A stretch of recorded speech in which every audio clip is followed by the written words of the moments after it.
विद्यालय में सब उसे मंदबुद्धि कहते थे। उसके गुरुजन भी उससे नाराज रहते थे क्योंकि वो पढ़ने में बहुत कमजोर था और उसकी बुद्धि का स्तर औसत से भी कम था। कक्षा में उसका प्रदर्शन हमेशा ही खराब रहता था और बच्चे उसका मजाक उड़ाने से कभी नहीं चूकते थे। पढ़ने जाना तो मानो एक सजा के समान हो गया था। वो जैसे ही कक्षा में घुसता और बच्चे उस पर हंसने लगते। कोई उसे महामूर्ख तो कोई उसे बैलों का राजा कहता।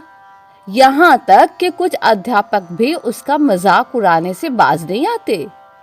इन सब से परेशान होकर उसने स्कूल जाना ही छोड़ दिया। अब वो दिन भर इधर उधर भटकता और अपना समय बर्बाद करता।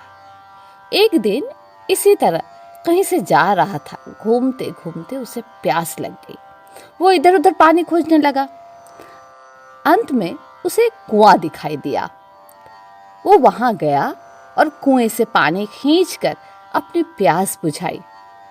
अब वो काफी थक चुका था, इसलिए पानी पीने के बाद वही बैठ गया। तभी उसकी नजर पत्थर पर पड़े उस निशान पर पड़ गई जिस पर बार बार कुएं से पानी खींचने की वजह से रस्सी का निशान बन गया था।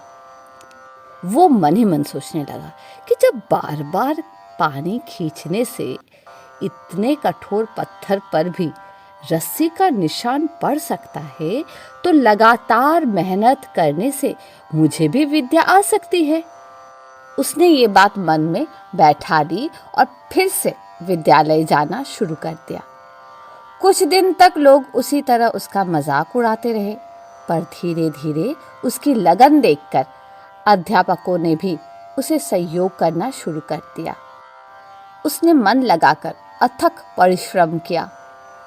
कुछ सालों बाद यही विद्यार्थी प्रकांड विद्वान वरदराज के रूप में विख्यात हुआ, जिसने संस्कृत में मुग्ध बोध और लघु सिद्धांत कौमुदी जैसे ग्रंथों की रचना की। आशा ये है कि हम अपनी किसी भी कमजोरी पर जीत हासिल कर सकते हैं।